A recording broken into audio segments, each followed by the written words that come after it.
Lancée en octobre 2022 pour être achevée au mois de mai 2024, la route Nzolana, au rythme des travaux qui s'y constatent actuellement, pourrait être livrée bien plus tôt que prévu. C'est parmi les enseignements à tirer de la visite du directeur général de l'Agence congolaise des grands travaux, effectuée ce 4 août 2023, en compagnie des parties prenantes, dont l'entreprise Cisco et son sous-traitant Crekwit.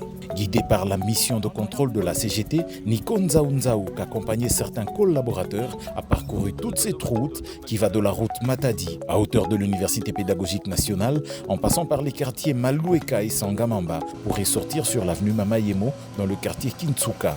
L'ensemble fait 8 km et demi. Le directeur général renseigne que toutes les contraintes qui pesaient sur ce projet sont en train d'être levées et l'asphaltage est pour bientôt. Déjà, la mise en œuvre des différentes sous-couches est en cours, dont la couche de fondation en grave concassé 0,60. Pour lui, ce sera un très grand cadeau qu'aura fait le président de la République, Félix-Antoine Tshisekedi Tshilombo, à la population de cette partie de Kinshasa, qui pourra désormais se mouvoir plus allègrement.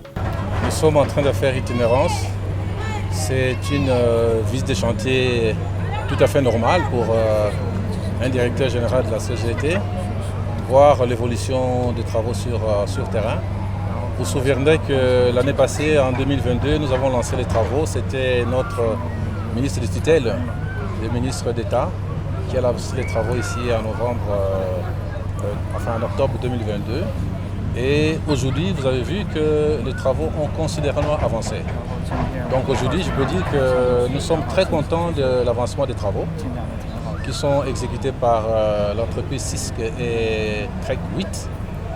Et nous avons parcouru, n'est-ce pas, les trajets.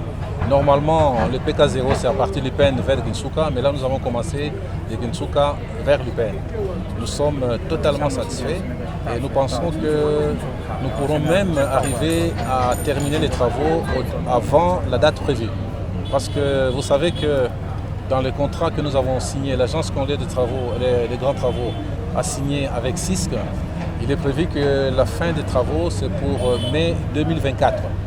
Mais au regard de ce qui se passe maintenant, nous pensons, et l'entreprise pourra vous le confirmer, que nous pouvons arriver à terminer les travaux d'ici le mois de décembre 2023.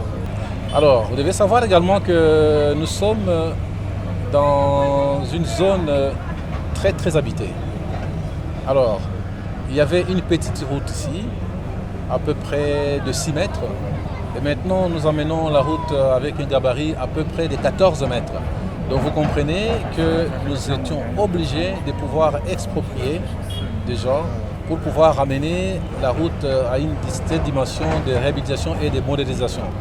Donc, de 6 mètres, vous passez à 14, c'est 8 mètres qu'il fallait trouver.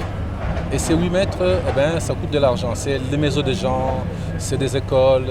Nous avons tout fait pour pouvoir épargner certaines maisons comme les églises. Nous avons tout fait pour épargner, n'est-ce pas, des couvents de sœurs. Mais nous étions obligés de pouvoir passer par certaines maisons. Et cela, malheureusement, a un grand coût.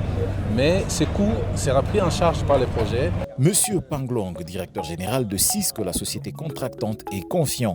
Pour lui, la fin des travaux interviendra effectivement plus tôt que prévu.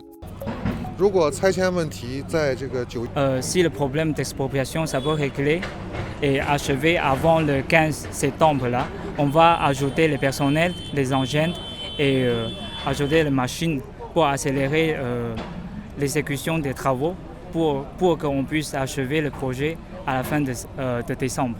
Ce projet traverse une zone accidentée présentant beaucoup d'érosion. À travers ces deux composantes, à savoir la lutte anti-érosive le long de la route, ainsi que la réhabilitation et la modernisation des avenues, aura comme finalité d'améliorer la fluidité du trafic dans la zone.